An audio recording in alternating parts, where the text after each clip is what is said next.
right then, are we ready? Let's batten down the hatches because we're going to do the conversation again. I was surprised, and I wrote this yesterday when I went on Twitter, John, when I went online, like, you'd have thought that Darwin Nunez had went to every single fan's doorstep and took a big dump on the set it on fire, because he was getting so much hate. And listen, I don't think he was brilliant. I don't think he was terrible. Like, he has a really the nod down to Curtis Jones is awful. Like, he really should do better. His 2 attempts, I think. Was it to Curtis Jones? I didn't know that. It was meant to be. Slot. I think it's his nose. The 2 attempts he's the only one who gets in behind them and forces 2 good saves. He has 2 shots, one on his left, one on his right. Gets it on target, forces a save from goal. I don't think you can expect too much more than that. Yeah. People were saying he missed sitters, and I was like, I didn't see a sitter. I think the header's really bad. But I was surprised because I thought he was dreadful against Newcastle, and I wonder, John, if people are just carrying over the frustration from Newcastle into this one. When I said then that, you know, if the crowd start to turn against him, because what's been in his favour is everyone loved him. Yeah. If that starts to wane, then he's got big trouble, I think. And maybe we're seeing the start of that now. People once there's a bandwagon start and saying he's awful, then it doesn't stop, does it? And the fact is that if you wanted to pick his, you know, a bad game, last night wasn't his bad game particularly. I don't think he was setting the world alight, but you know, if you get your shots on target, then I'm, you know, reasonably happy. And I don't know if this is, again, you need something to write about kind of stuff, Pete, and things like that. But like, for example, a lot of the local press who were over there, Darwin is like the talking point, and again, it was a 1-0 with a penalty, so you need to write something. Yeah. And this isn't me criticising, by the way, I'm just interested to why they chose this topic. For example, James Pearce, with Jota sidelined, there was a huge opportunity for Darwin Nunez, but he hasn't taken it. 1 goal in his last 10 games, 3 in all comps this season so far, which is 1 in every 346 minutes. There's a big decision looming on the horizon for Liverpool next summer. And actually, you can't disagree with that. What I would say is, even though Núñez, I don't think he was terrible last night, he's had the opportunity with Jota injured to go right, I'm the centre forward here. And we've seen in the past players come in when someone else gets injured and just keep their place. You know, it's the reason Trent Alexander-Arnold plays Liverpool, because Nathaniel Clymer's out, Trent comes in and just keeps the shirt. And there's been numerous examples of that through the years. We can categorically say Núñez hasn't done that. Jota was Arne Slot's first choice at the start of the season. He gave him ample opportunity to take the shirt, and that it is fair to say he hasn't done it. If he scores one of those last night, you think maybe it's different, but the facts are what the facts are at this point. Yeah, Jota's is number 1, and Núñez was hardly getting a look in, was he, when Jota was fully fit? And I think even of late he's used him in a way that lets Núñez know he's playing, but like at the crucial moments, Núñez has been on the bench. Like, he came on late against City, but then he came on and caused the decision that led to the penalty. It was his pressing, wasn't it? So, you know, he's definitely got something. I think what he can't help, and it's as much our fault and it's not his fault, is that he costs so much money, and that's why he's always going to be judged so harshly. If he's the same price as Origi was, and he has the same role as him, and Origi's playing there last night, you go, well, no, he's done a job, that's what we expect from him, but he's not. He's cost up to £85 million, so that's why he's going to get so harshly treated. I think he said 3 goals, 2 assists in 19 games this season. That's not the level of a team that are top of the Premier League and top of the Champions League, but we are, and he is playing for us, so he's obviously doing something right. But yeah, in terms of what you said about his performance as well, it was one of the worst performances I've seen him make. I think, you know, you can see what he was trying to do, but I think it was just like that chip ball he put over to Salah that went out for a goal kick and stuff. I do like to champion him. I do think there is something there, but as you say, if you're looking at that squad, where can you strengthen, and maybe where can you get money in, because he's still on a contract? That probably is the decision you make in the future, but go and prove us all wrong at the weekend, go and score goals against Fulham, and the chances are there for him to prove us wrong. It's interesting as well, John, because like I say, I'm just looking at Liverpool's goal scorers this season. So Darwin, like I say, he's only got 3 goals, 2 in the league and 1 in Europe. Jota obviously hasn't played as much as well. He's got 2 in the league, 2 in the League Cup. Obviously they both come against West Ham. Liverpool with Luis Diaz actually has got 9 goals, but when he's been playing centre forward, he's got 1. You know, people talk back to the hat trick against Leverkusen, but he was left wing. He hasn't scored for a while. Yeah, and he was left wing for both of them. At this moment in time, it feels like the team completely understandably is set up to get the ball to Mo Salah or whoever's playing left wing, whether it be Diaz or Gakpo, and that's why those 3, unsurprisingly, are Liverpool's top scorers. I don't quite know what the centre forwards, what he like. Darwin has touched the ball 16 times in 70 minutes. Like, it feels at the moment in time like that position, and all three of them, it feels at the moment, John, that Luis Diaz is probably the most suited to what Arne Slot wants, dropping in deep, almost like a Firmino-esque role. Well, exactly. I was going to say, a false nine would be perfect in that position. But Darwin Nunez is never going to be a false nine, is he?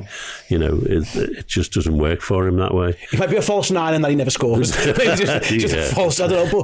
But even Jota, Jota isn't, as you say, he's not scoring bags of goals either. So it would suggest that position isn't there to score goals. It's there to do other things. But the difference in Jota is he has a sort of directness about him which Darwin Nunez doesn't really have. He runs around a lot, Darwin Nunez. He puts an awful lot of energy into his game. But you look at the end results and you think, well, what was all that about? I suppose on the Jota thing to tie in as well, Pete, like if you look at his 4 goals this season, Ipswich, 1-touch finish. West Ham, first goal, header off like a Kayser's overhead kick. Second one, Curtis Jones plays him through, 1-touch finish. Crystal Palace, ball across the box, 1-touch finish. Yeah. Maybe that is the role of the striker. You're not going to see the ball much, and when you do see it, it's going to be in an instant and you've got to react to it. And again, if you ask me 10 of Darwin Nunez's biggest strengths, that isn't going to be on the list. You know what I mean? It's going to be the pacing behind, the running, the strength. He can shoot from distance, but he isn't that instinctive natural killer. And therefore, maybe a game like yesterday maybe would have suited the Jota where the ball's in the box and you're just looking for that lucky break. That isn't going to ever suit Darwin Nunez, which, again, it begs the question. He isn't Arne Slot's player. He isn't Michael Edwards' player. He isn't Richard Hughes' player. Like, these lot don't really owe him any loyalty. The future will be what the future is, and listen, Liverpool have got trophies to win this year, but I understand the question being asked of, like, is he good enough? There is momentum building against him, I think. Yeah. I mean, he came off 20 minutes from the end. Well, fair enough, Gakpo probably, could do with a run, but the commentators were already, he's coming off, he's not happy, he's always no confidence. That's the story being built up around him now, isn't it? So we sort of watch this space and see how bad that gets. The only issue you've got, Pete, as well, is worth mentioning, like, Jota's coming back and he should be back, hopefully in time for Fulham a little bit later on. History suggests that this won't be the last injury Diogo Jota gets this season, whether it be through someone just smashing him because the way he plays, like his last few injuries have been, he's had muscle issues as well. Like, Liverpool are going to need Darwin Nunez again throughout this season, and you've just got to be careful that his confidence isn't completely gone, because he is definitely a confidence player. He hears all the noise from day one. He's heard the noise and he's reacted to it and he's responded to it. Yeah. You do have to be careful here that you don't just kill the lad, because Liverpool, I would be shocked if they went and signed a brand new striker in January. I just don't think that's going to happen. Any decision on that will be next summer. But I go back to the point before. At this moment in time, there's 4 trophies that are there to be won. 2 of them, the 2 big ones, Liverpool are in the best position of anybody to go and win.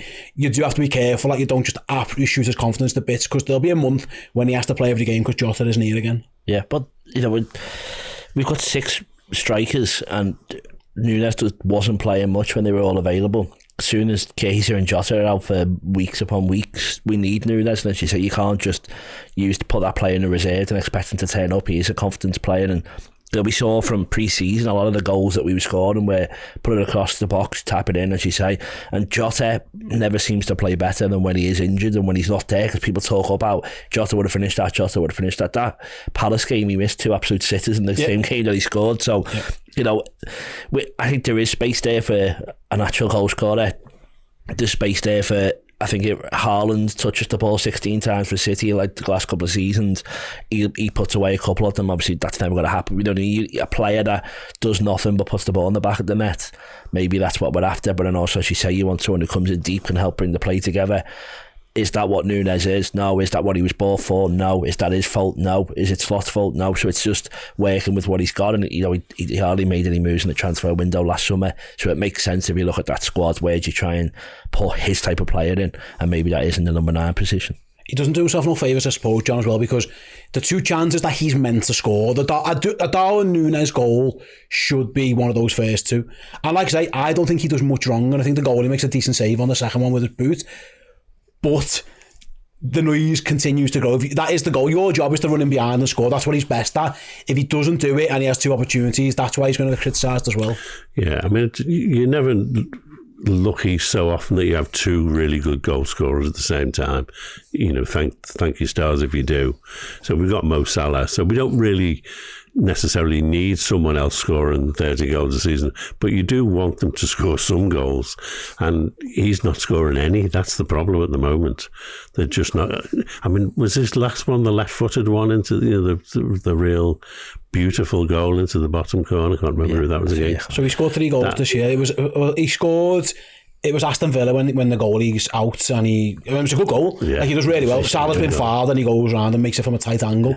Like, if anything, that was harder than some of the ones he's missed, and that in essence, the Nunez. That's the trouble is you when he goes through, you just don't know whether he'll be the goal scorer in Darwin Nunez, who, like the Newcastle one, or he'll be the Darwin Nunez who misses the chance. I suppose as well. You pray that it's not him who goes on the break. And charges. And that's a huge indictment, isn't it, really, of where we're at. You are right. And the thing that, you touched on earlier when we were having the conversation on Stick with John, it's like, in that game against that low block, and it's the quick pass and it's the little touches off in there, like, that isn't him. With all due respect to him, like he isn't the most subtle a player. Like, the nod down to Curtis Jones, that isn't that difficult. And there's a couple of times a game where he just does something, and I was watching with Chloe, and she's like, I just can't believe he's done that. And it gets to the point where, like, actually, no, you can believe he's done it, because there's ample evidence to say sometimes he just does things that are a little bit dozy. Yeah, I believe that header sort of summed him up. I mean, I know it had been deflected and it was coming from a great height, but he's a professional footballer. Yeah. He should be a magician with a ball. He should be able to do something better than just head it down into the ground. It will be interesting, like I say, Pete, because Jota's coming back from a long layoff. We haven't seen him for a long time. They've been careful, and this manager's shown he was very careful with Trent Alexander-Arnold. He was very cautious with Alisson. Alisson probably could have played a couple of weeks ago, but A, Kevin Keller was playing so well, and B, they wanted to make sure Ali was 100%. They're not going to rush Jota back.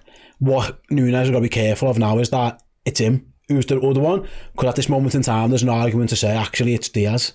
Like, Liverpool look better in terms of the build-up. Like, our strikers don't score, which is worth mentioning. The centre forward should never get a chance to score goals, it appears, but things seem to link up a little bit better when it's Lucho jump, because that is his game. He can get those little one touches, dropping deep, he can, and going behind, and that's where Núñez is at now. He's found himself in a tricky situation. Yeah, but I think he does a lot of his best work off the bench though, so he's probably going to be in a position where he's put out the team, and then there's a big game, we bring him on, he does what he does against City, he harasses a defender, or he smacks it from whatever he wants to hit it from, and one of them fly in, and then, but that again is positive. I think it's as soon as any of them, I think Gakpo's looked better, coming in and out the team rather than when he has a run, and I think the fact that you can rotate it is why we have 6 strikers. It's just the injury record of 2 of them suggests that they're not going to be around a lot. So once everyone's back fit, I wouldn't surprise me if Núñez is a hero for a couple of games, but then what Slot can do is then keep rotating it, because then whoever sat on the bench then knows they have to go and take their opportunity. So I think